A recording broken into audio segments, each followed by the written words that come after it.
নমস্কার বন্ধুরা, গল্পের চিলেকোঠা পরিবারে আপনাদের সকলকে স্বাগত জানাই। আমি সায়নী। আজ আমাদের নিবেদন বিখ্যাত লেখিকা নবনীতা দেবসেন রচিত গল্প মেজদির কেচ্ছা। গল্পটি কেমন লাগলো কমেন্টে জানাবেন। যদি ভালো লাগে লাইক করবেন, আর চ্যানেলটিতে যদি নতুন হয়ে থাকেন সাবস্ক্রাইব করবেন। তবে চলুন শুনে নেওয়া যাক আজকের গল্প। নবনীতা দেবসেন রচিত মেজদির কেচ্ছা।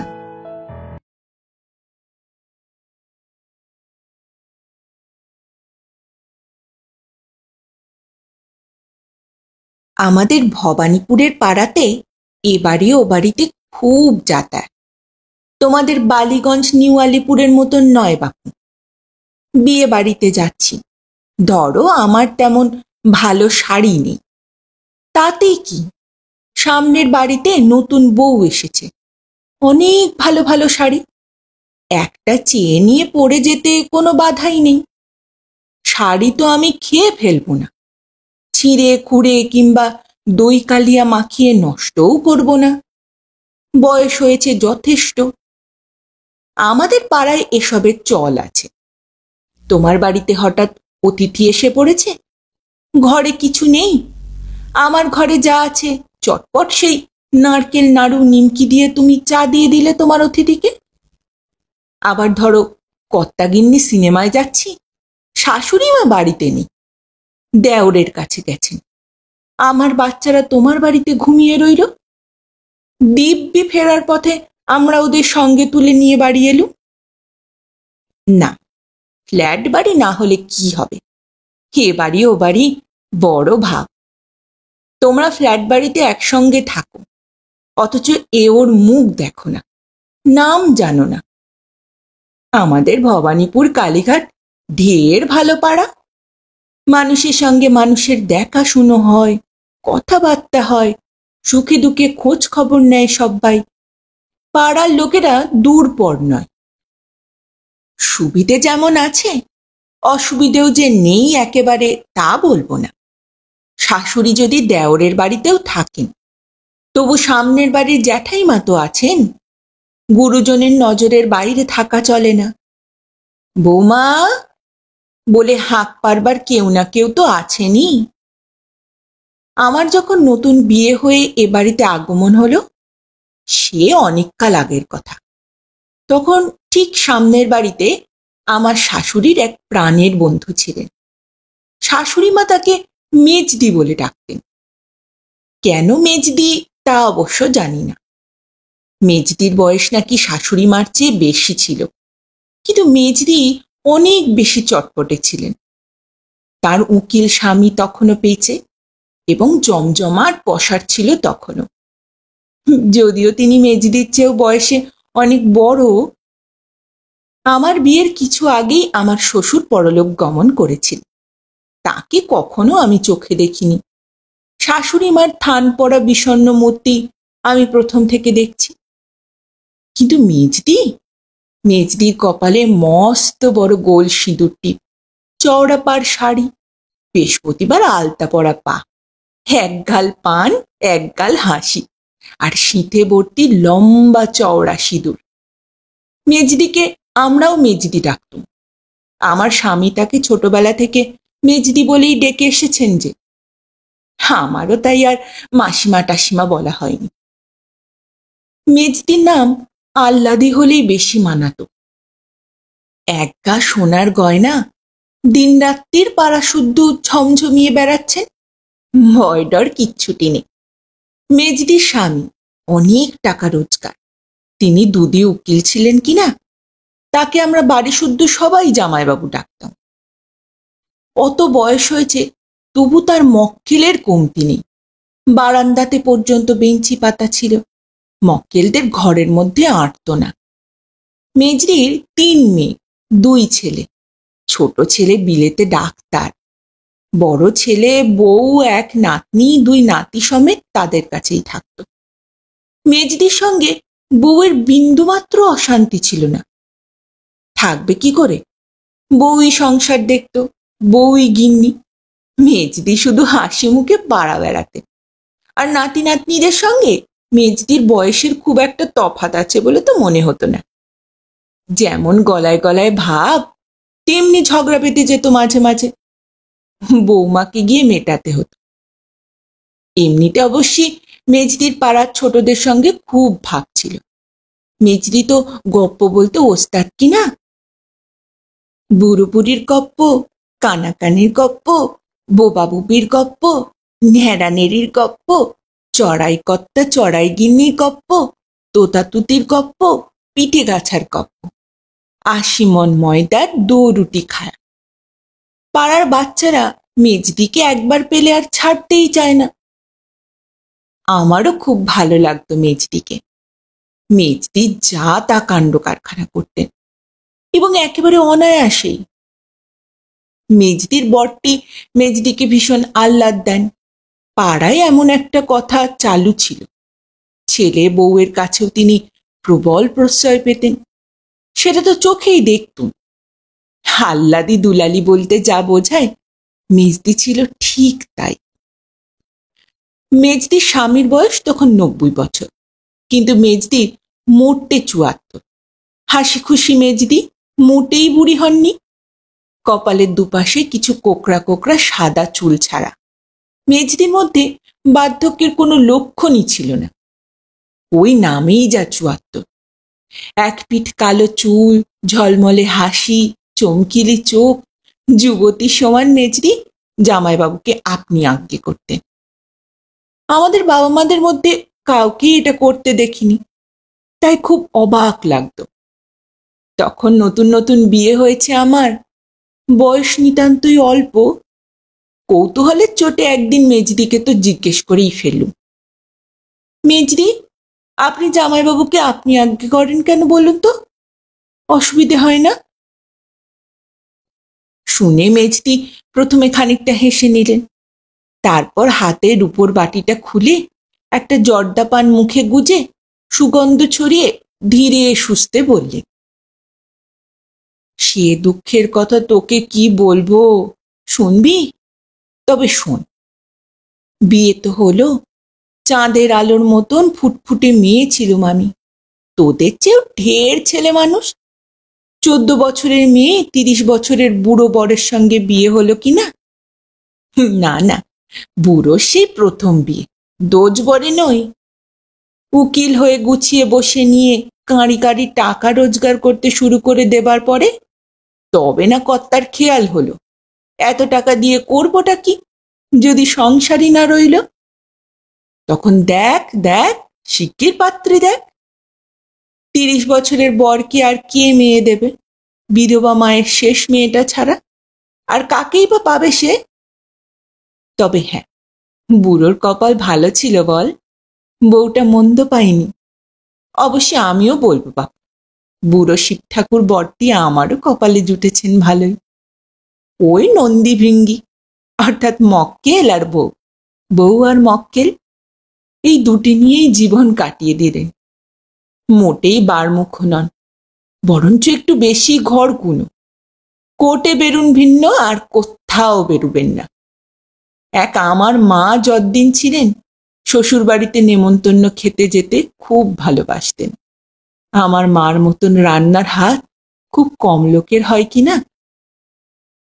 ব্যাস, মাও চলে গেলেন, উনিও আর কোথাও যাবেন না। আমার বড় বড় দিদি সব কত ডাকতো, আদর করত, তার বেলা গা করতেন না, কেবল কাজ আর কাজ। এখন তো আমার এক ছোটদি ছাড়া আর কেউ বেঁচে নেই। ছোটদা নেমন্তন্নও করে না, তার শরীর মন ভালো না। মেজদি, আপনারও ছোটদি আছে? আপনি তাহলে মেজ বোন নন? দূর, আমি কেন মেজ বোন হব? আমি তো সবার ছোট। তবে সবাই আমরা আপনাকে মেজদি বলি কেন? তোরা কেন বলিস আমি তা কেমন করে জানবো বল? বরং তোর শাশুড়িকে জিজ্ঞেস কর। তোর জামাইবাবুটি মেজ ভাই, আমাকে তো উনি মেজ বউ বলে ডাকেন, শুনিসনি? তোর শাশুড়ি হঠাৎ নতুন বউ হয়ে এসে আমাকে মেজদি বলে ডাকতে শুরু করে দিলেন। আর সেই ডাক শুনে শুনে বাকিরা সবাই, এমনকি তুই শুদ্ধ, তোর ছেলেও তাই ডাকবে। ভবিষ্যৎ ছেলের প্রসঙ্গে নতুন বউয়ের যতটুকু লজ্জা পাওয়া উচিত তা পেয়ে আমি আবার বলি, কিন্তু আপনি কেন? আপনার বরকে আপনি বলেন কেন? সেটা কিন্তু এখনো বললেন না।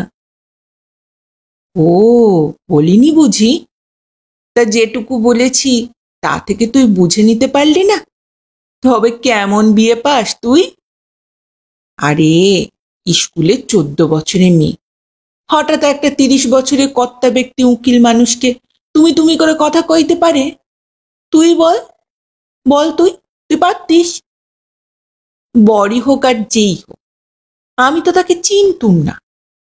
বাড়ির ছোট মেয়ে হঠাৎ অন্য বাড়িতে গিয়ে অত বড় দামড়া অচেনা লোকটাকে গায়ে পড়ে ও গো, হ্যাঁ গো, তুমি কি করছো গো বলতে পারে? ফলে জীবনে আমার আর ও গো হ্যাঁ গো বলাই হলো না। এই যে শুনুন, শুনছেন, বড়জোর ও মশাই পর্যন্ত। ছেলেপুলে বড় হবার পর এখন তো কর্তা মশাই বলেও ডাকি। তা তুই বল, কাজটা কি আমার ঠিক হয়নি? বলি, দায়টা কার ছিল? বয়সে যে বড় তার, না আমার? যার বাড়িতে আমি নতুন এসেছি তার, না আমার? দায়টা কার ছিল? মানে? মানে তবে খুলেই বলি শোন, আমারও কি দুঃখ নেই? উনি তো আমায় আদর করে চিরকুটি ধরে কোলে বসিয়ে একদিন কানে কানে বলবে, হ্যাঁ গো, তোমার আমার যে সম্পর্ক তাতে কি অমন দূর পরের মতন আপনি বলা মানায়? তুমি আর আমাতে আপনি আপনি করো না, এবার থেকে তুমি বলবে, কেমন?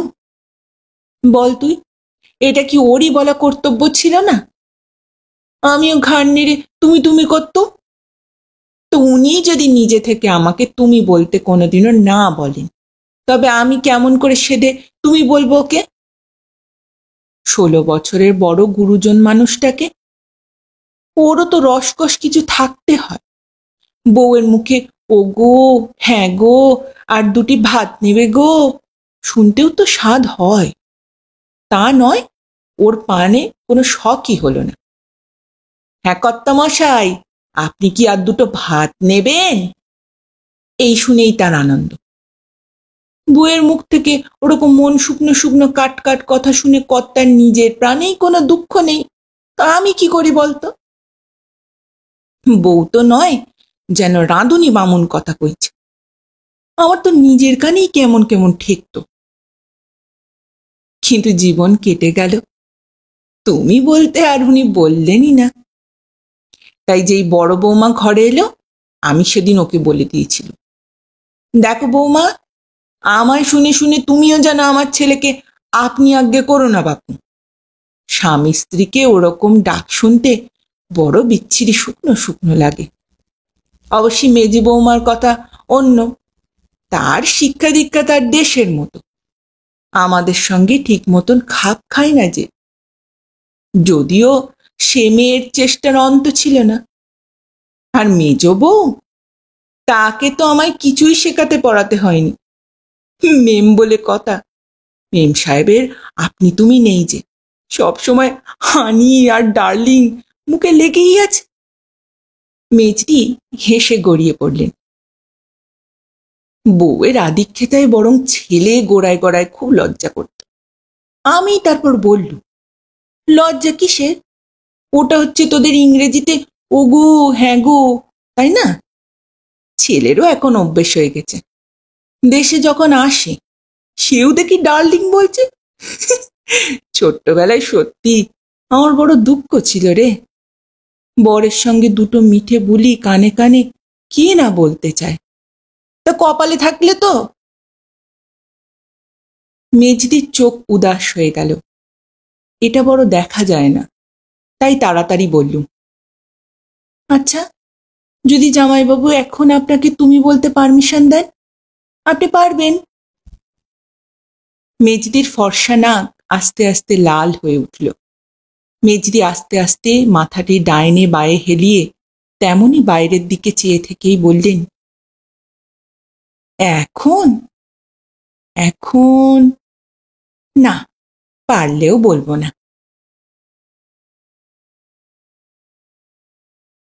সেদিন মেজদির বাড়িতে গেছি, হঠাৎ দেখি হুড়মুড়িয়ে মেজদি জামাইবাবুর টেবিলে এক বাক্স সন্দেশ নিয়ে হাজির।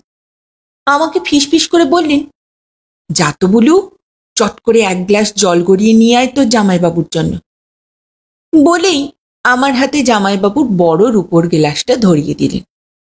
তারপর জামাইবাবুর মুখের কাছে দুটি বড় বড় হলদে গোলাপি সন্দেশ ধরে তেমনই ফিসফিস করে বললেন, এই যে নিন নিন, দুই চারখানা এই বেলা মেরে দিন দেখি, টপাটপ মুখে ফেলে দিন। খুব ভালো সন্দেশ দিয়েছে বাপু আপনার মক্কেল। মেজদির এমন আকস্মিক ফিসফাস ষড়যন্ত্রী টাইপের হাবভাব দেখে দুধে উকিলও ঘাবড়ে গেলেন। জামাইবাবুর মুখের চেহারা দেখে আমার কষ্টই হলো। ভীষণ অবাক হয়ে গিয়ে উনিও ফিসফিসিয়ে মেজদিকে বললেন, বৌমাকে বাক্সটা দাও গে, জলখাবারের সঙ্গে তো দেবেই, এত তাড়ার কি আছে? একটি হাত ঘুরিয়ে মেজদি বেজার মুখ করে অমনি বললেন, আরে সে তো ভাগের, তখন তো গুনে গুনে দুটি মাত্র দেবে। বলে দিচ্ছি, আর চাইলেই বলবে, বাবা আপনার বয়স হয়েছে, এখন বেশি মিষ্টি খেতে নেই, তার চেয়ে এই বেলা দুটো এক্সট্রা পাচ্ছেন, খেয়ে নেবেন তো। কি রকম বেয়াক্কেলে মানুষ রে বাবা! এমনি করে আপনি মামলা চালান? দেখি দেখি, হাঁ হাঁ দেখি, হাঁ। জামাইবাবু হাঁ করলেন। আমি জল আনতে চলে গেলুম। আরেকদিন লোডশেডিং হয়েছে। ঘোর অন্ধকারে মেজদি চাবি গয়না ঝুমঝুমিয়ে এসে হাজির, হাতে টর্চ। বললেন, দেখ না, তোদের জামাইবাবুটার রসকস কিচ্ছুটি নেই, এত মন খারাপ লাগছে, একটা শখও যদি উনি মেটাতেন। আমি বললুম, কেন, কি হলো আবার?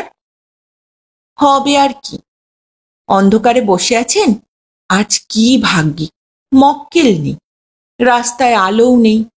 বললুম, এই যে শুনছেন, বলি ৭০-এর মুখে ছাই দিয়ে আপনারও ৯১, আমারও ৭৫ হয়ে গেল। এ জীবনে একটা দিনও তো হাত ধরাধরি করে পার্কে বেড়ালো হলো না। আজকালকার ছেলেমেয়েরা তো সাঁঝবেলাতে হরদম হাত ধরে ঘুরছে দেখতে পাই, এই বেলা বরং রাজ্যি শুদ্ধ ঘুটঘুটে অন্ধকার, কেউ কিচ্ছুটি দেখতে পাবে না।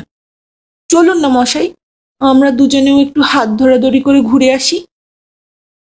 আপনার মক্কেলরাও দেখতে পাবে না, খোকার ছাত্রছাত্রীরাও দেখতে পাবে না, নাতি নাতনিদের বন্ধুরাও দেখতে পাবে না।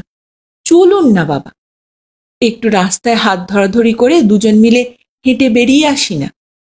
আপনার কি প্রাণে একটুও শখসাদ হয় না? জানিস, প্রথমে উনি তো হেসেই গড়ালেন, যেন কতই একটা ছেলে মানুষই কথা বলে ফেলেছি আমি। তারপর বললেন, মেজ বউ, অন্ধকারে বেরুলে আমরাও যে পথে কিছু দেখতে পাবো না। এই বয়সে হোঁচট খেয়ে যদি পড়ে যাই, কোমরটি মট করে ভেঙে যাবে, আর এ জীবনে জোড়া লাগবে না। রাস্তাঘাটে কত খানাখন্দ, গর্ত, ইটপাটকেল, ঠেলাগাড়ি, রিক্সা, কুকুর, অন্ধকারে হাঁটা সোজা নয়। শুধু যে আমাদেরই কেউ দেখবে না তাই তো নয়, আমরাও তো হাতি ঘোড়া কিচ্ছুটি দেখতে পাবো না গো। টর্চ নিলে তোমার উদ্দেশ্যও সিদ্ধি হবে না, টর্চ না নিলে দুজন মিলে পথে হোঁচট খাবো।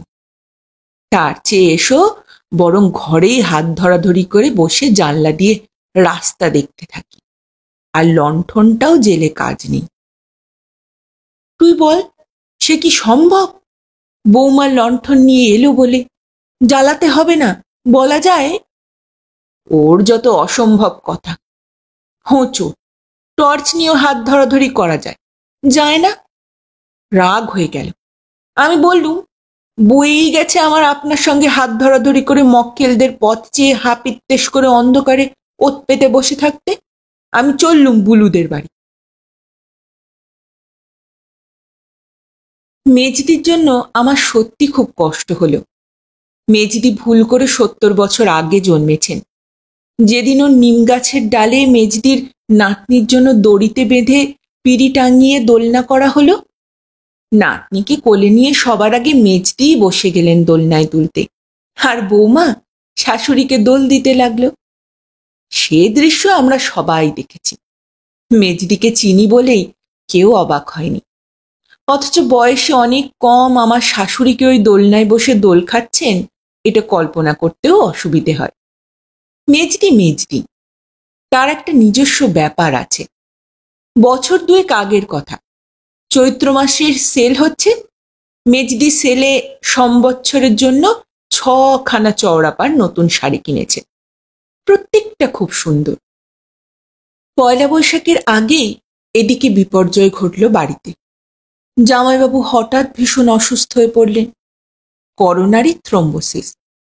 বৌমাকে ডেকে মেজদি বললেন, বৌমা, তোমার শ্বশুর তো চললেন এখন, এই যে 6খানা নতুন শাড়ি কেনা হলো, আর কবে পরা হবে? এ গিন্নিবানি বুড়ো বয়সের শাড়ি তোমাকেও মানাবে না, বরং এবেলা ওবেলা করেই পরে ফেলি সবগুলো। বৌমা আর কি বলবেন, তাই পড়ুন ছাড়া। বাড়ি ভর্তি লোকজন, ডাক্তার, হাসপাতালের আয়া, মেয়ে, জামাই সবাই এসে পড়েছে। বিলেত থেকে ডাক্তার ছেলেও এসে পড়ল। পাড়াপড়শিরা সারাদিন ছুটোছুটি করছি। জামাইবাবু অজ্ঞান অচৈতন্য, তাকে অক্সিজেনে রাখা হয়েছে। মেজদিরও নিঃশ্বাস ফেলবার সময় নেই, প্রচন্ড টেনশন। তারই মধ্যে ঠিক মেজদি এবেলা ওবেলা ওবেলা এবেলা করে 3 দিনে 6খানা নতুন কোড়া শাড়ি ঝটপট পরে ফেলেছেন। বলা বাহুল্য, খুবই অদ্ভুত দেখালো কাজটা। ইতিমধ্যে ঈশ্বরের দয়ায় অবশ্য জামাইবাবু আস্তে আস্তে সামলে উঠলেন। মেজদি বললেন, বৌমা, সব নতুন শাড়ি তো ভেঙে ফেলেছি, পয়লা বৈশাখে কি পরবো মা? যাও দেখি আর একখানা কাপড় কিনে আনো, লাল পেরে কিনবে। সম্বৎসরের দিনে সধবা মেয়ে মানুষকে নতুন কাপড় পরতে হয়, নইলে সংসারে অমঙ্গল। বৌমা আর কি করে, ছুটল নতুন কাপড় কিনতে। সেরে ওঠার মাসখানেকের মধ্যেই আবার জামাইবাবু চেম্বারে বসলেন। যেমনি মেজদি তেমনি জামাইবাবু। অত বড় অসুখের পরও যথেষ্ট বিশ্রাম না নিয়ে কাজে লেগে গেলেন বলে 6 মাস যেতে না যেতেই জামাইবাবু আবার অসুস্থ হয়ে পড়লেন। ছেলে, বউ, মেয়ে, জামাই, এমনকি মেজদি পর্যন্ত তাকে কিছুতেই বিশ্রামে রাখতে পারেননি। তাই এবার দ্বিতীয় অ্যাটাক। বাড়িতে রাখা চলল না, জামাইবাবুকে এবার নার্সিংহোমে দিতে হলো। ঘর, নার্সিংহোম, মেজদি সারাদিন ছোটাছুটি করছেন। বলতে নেই, মেজদিরও তো বয়স খুব কম নয় না। স্ট্রেন হচ্ছে বাড়ি শুদ্ধ সকলেরই। মেজদির হাবভাবে কিন্তু হতাশার চিহ্ন নেই, শুধু চুলটা একটু রুক্ষ সূক্ষ্ম, চোখটা একটু চঞ্চল, এই যা। তার নয় নয় করে তার বয়সও এখন 79 হয়েছে, জামাইবাবু 95। দুজনেই দেহ মনে সচল আছেন, এই যা। মেজদির চুলের শুভ্রতা খানিকটা বেড়েছে, কয়েকটা কুঞ্চন দেখা দিয়েছে গালে, গলায়। তোদের জামাইবাবু তো আরাম করে শুয়ে আছেন হাসপাতালে, আর আমারই হয়েছে জ্বালা, বললেন মেজদি। নাওয়া খাওয়া না হয় চুলোয় যাক, তাতে ক্ষতি নেই। পুজো আচ্ছা পর্যন্ত চুলোয় গেছে, অথচ ঠাকুরকেই তো ডাকতে হয় এখন, বল দেখি। এই 95 বছরের বুড়ো যদি বা হাসপাতাল থেকে বাড়িতে ফিরে আসে, সে তো ডাক্তারের গুণে নয়, ঠাকুরের আশীর্বাদে, তাই না? তুই বল। তা ঠাকুর ঘরে ঢুকতেই রাত 9টা বেজে যাচ্ছে, তখন ঠাকুরের ঘুম পেয়ে যায়। কি যে বলি, ঘুমোতে ঘুমোতে গোপাল কিছুই শোনে কিনা কে জানে। মেজদির অতি আদুরে এক গোপাল ঠাকুর আছেন। তিনি রূপোর খাটে সোনার ছাতা মাথায় দিয়ে সোনার নাড়ু খান, অর্থাৎ মেজদিরও উপরের আর এক কাঠি, আহ্লাদে নন্দদুলাল। মেজদি তাকে ডেকে কি যে বলেন জানি না, তবে আমাকে ডেকে একদিন বললেন, শোন বুলু, তোকে একটা জরুরি কথা বলে রাখি। তোদের জামাইবাবু গত হলে আমি কিন্তু আমার আর ওই চওড়া পাড় কাপড়গুলো পরবো না, তোর জামাইবাবুর পুরনো ধুতিগুলোও পরবো না। আমার 6টা ফাইন থান চাই। খোকাকে আমি সোজাসুজি বলতে চাই না, ওকে মনে করে তুই বলবি। যে আমি তোকে বলে রেখেছি, চওড়া পেরে শাড়ি পরা বুড়ি বিধবা দেখতে আমার একটুও ভালো লাগে না। নরুন পেরে ধুতি পরা বিধবারাও বিড়িগিচ্ছিরি লাগে। বেশি বয়সে বিধবা হলে বাঙালি মেয়েদের থান কাপড়েই মানায়। যে বয়সে যেটা ফ্যাশন, বুঝলি না? মনে করে কিন্তু বলবি খোকাকে, সে যেন কিনে রাখে। তোর জামাইবাবুর এটা তো সেকেন্ড অ্যাটাক, 96 হতে চলল। যদিও বা এবার সেরে ওঠেন, থার্ড অ্যাটাকেই নিঘাত যাবেন। তখন যদি শোকে তাপে আর গোলমালের মধ্যে কাপড় চোপড়ের মতো তুচ্ছ কথাটা আমার বলতে মনে না থাকে, তাই তোকে আগে ভাগে বলে রাখলুম। আর শোন, বৌমাকে বলবি আমাকে যেন মাছ ফাছ না ধরায় অশৌচের পরে। 80 বছর বয়সে বিধবা হলে মাছ মাংস খাওয়া কেবল লুবিষ্টি পানা ছাড়া আর কিছুই নয়। সারা জীবন ঢের মাছ মাংস খেয়েছি।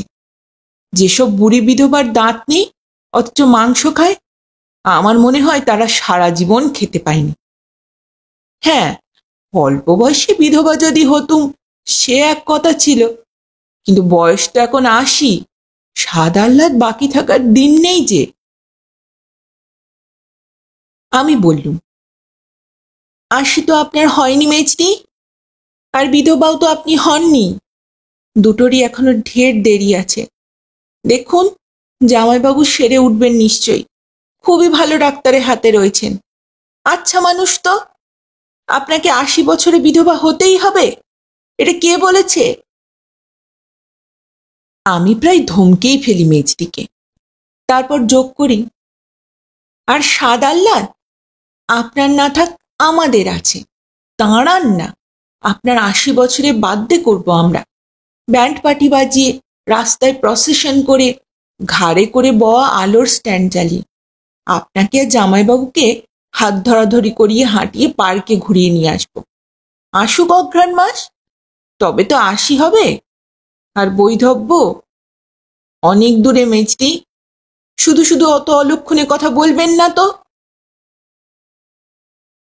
অলক্ষণে কথা বটে বলেই মেজদি দুষ্টু হেসে আমার কানে কানে গোপন কিছু বলবার জন্য মাথা নিচু করে এগিয়ে এলেন। কানের কাছে মুখ নিয়ে বললেন, কেন অত অলক্ষণে কথা বলছি বলতো? তবে শুন, ছাতা নিয়ে বেরুলে যেমন বৃষ্টি পড়ে না, তেমনি আমার কেমন মনে হয় গোপালের কানের কাছে অত থান কাপড়ে গপ্প করলে কি জানি হয়তো আর বিধবাও হতে হবে না। বুঝলি বোকা, ঠকাচ্ছি, ঠাকুরকে এমনি মিছি মিছি ঠকাচ্ছি রে। মেজদি হেসে গড়িয়ে পড়লেন। ঘুমিয়ে ঘুমিয়ে গোপাল ঠাকুর মেজদির কথা ঠিকই শুনতে পান। এ যাত্রাতেও জামাইবাবু সেরে উঠে নার্সিংহোম থেকে বাড়ি ফিরে এলেন। মেজদি আহ্লাদে হালকা হয়ে যেন ঠিক চাঁদের জমিতে নীল আর্মস্ট্রং, ওজনহীন হয়ে উড়ে বেড়াতে লাগলেন।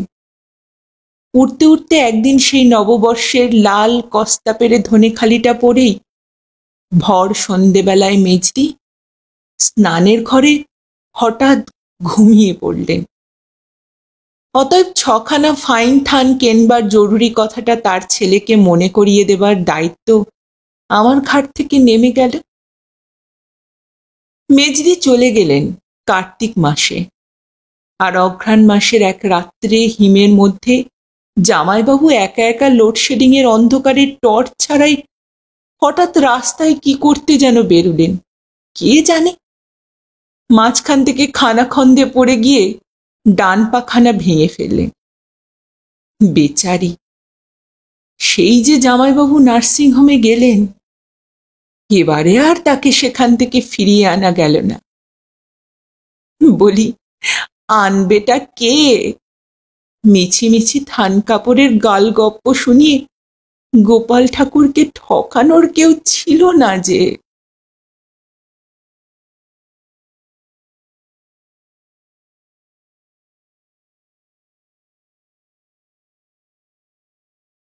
শেষ হলো আজকের গল্প। নবনীতা দেবসেন রচিত মেজদির কেচ্ছা। ফিরে আসছি আরেকটি নতুন গল্পের সাথে কিছুদিনের মধ্যেই। ততদিন ভালো থাকবেন, সুস্থ থাকবেন এবং গল্পে থাকবেন। আর আমার গল্পের পাঠ এবং উপস্থাপনা যদি ভালো লাগে তাহলে লাইক এবং কমেন্ট করতে ভুলবেন না। আর অবশ্যই যদি চ্যানেলটিতে নতুন হয়ে থাকেন সাবস্ক্রাইব করবেন, এতে আমার উৎসাহ এবং কনফিডেন্স আরও বাড়বে। আজ এখানেই বিদায় নেব, আবার দেখা হচ্ছে। নমস্কার।